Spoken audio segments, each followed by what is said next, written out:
Welcome back to JMC Live. I am your host, Jeremy Caverley. We are talking about Friday the 13th and fear. We love to share the good news of Jesus Christ right here on JMC Live every Friday at 9 p.m. Eastern. And what we're going to do right now, we're going to take a quick break from fear, and we're giving away our free CD right now. For those of you that call in, we have another free CD we want to give away. It's another copy, or the copy of the City on a Hill, Sing Hallelujah. Alright, here's what I need people to do who want this CD. That call in, because if they call in, they're going to get this CD. This has to be people that haven't already won a prize. So. And you're forgetting one thing. What did I say? And what is that?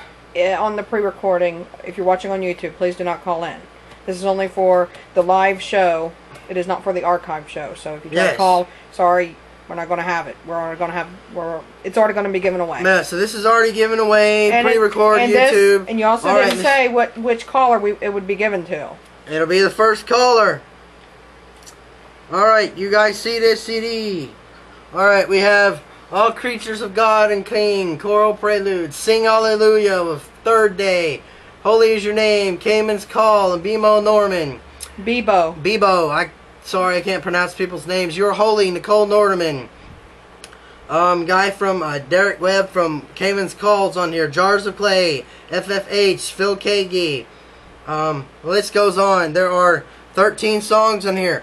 Call in. If you can't see the number on the screen for the live show on Friday at right now 9:27 p.m. Eastern, number is 740-601-9014. First caller will receive this CD. So, now that we've done that, we're going to go right back into fear.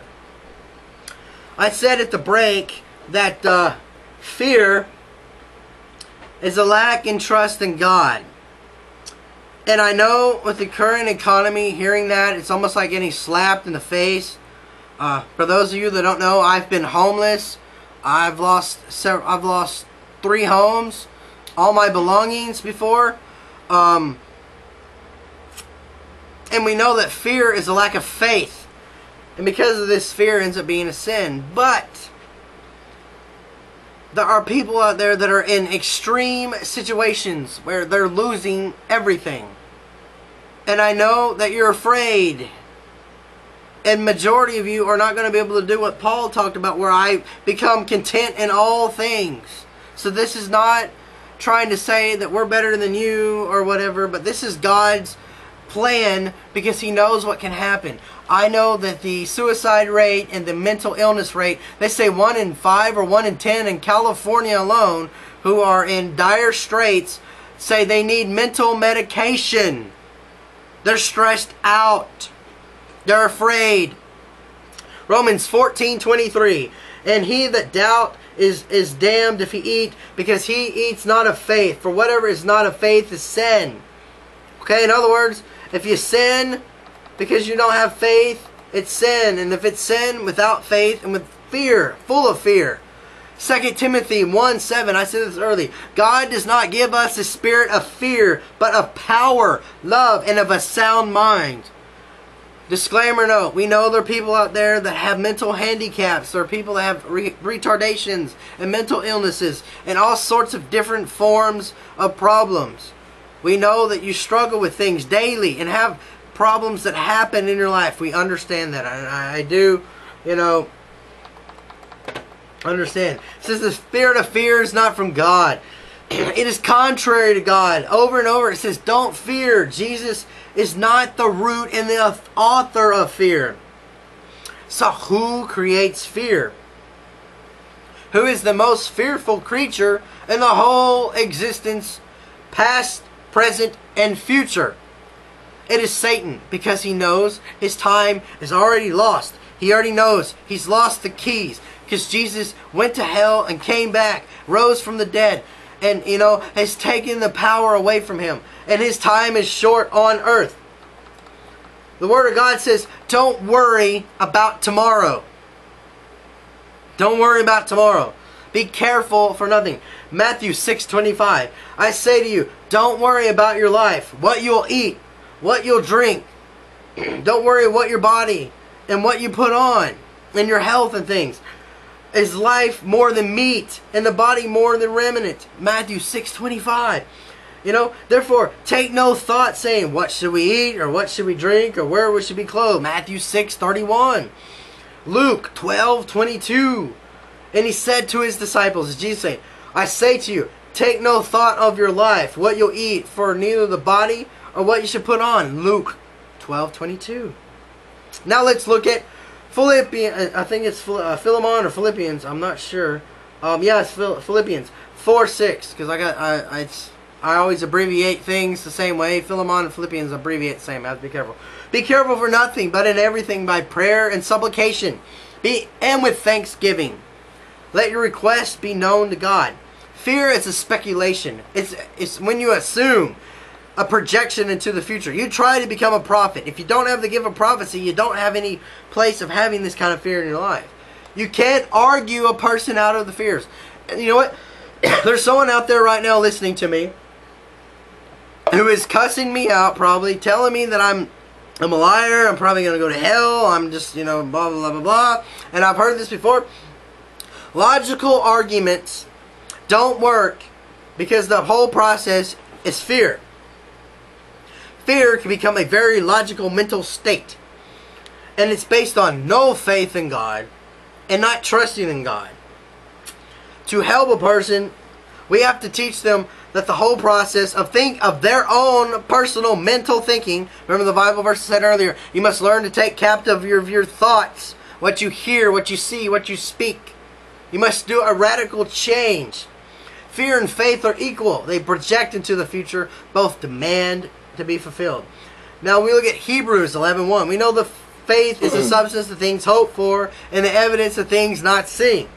Fear is the substance of things not hoped for. Not hoped for. We defeat fear by making the right choices now. The Word of God says, don't worry about yesterday and don't worry about the future. You got to live in the here now, right now at 9:32 Eastern. What are you doing right now to conquer the fear in your own life? Don't worry about what you didn't do. Let's focus on what we can do now.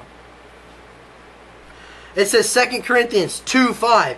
Cast down imaginations and all high things that goes against the knowledge of God, and bring it into captivity, every thought to the obedience of Christ. In other words, examine yourselves. Take a personal inventory of what's going on mentally in your head. What are you saying? Who are you hanging out with? What is the problem?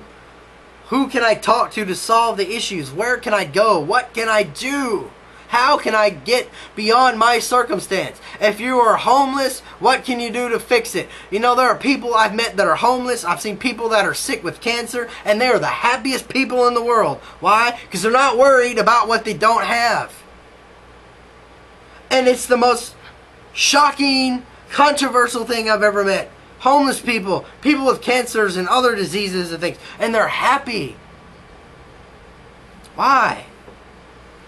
Because they're doing something different in their lives. Do you know what the antidote for freedom from fear is? It's a relationship with Jesus Christ. To make yourself eternal. If you constantly hear, but what if fill in the blank happens? Are you listening to fear today? You can't argue with a what if. There's only one angle in your life. It's the triangle. You must try to move forward in spite of your circumstances. You know, fear extracts an amazing amount of tremendous toll upon the body. You know, fear is a projected future that is not good. It ultimately leads you onto a path where you will stop having a relationship with God, and which leads to a lack of faith, and a lack of faith means turning away from God. So fear, what it wants to eventually do is cause you to stop following God and move you to some weird point in your life that you don't need to be. You know, the best way to get out fear is to love a person that has fear and help them receive the love from God through the things that you do. When we come back from the break, I'm going to share with you more about love and how love can conquer all, even with fear. You can get free from fear today. We'll be right back.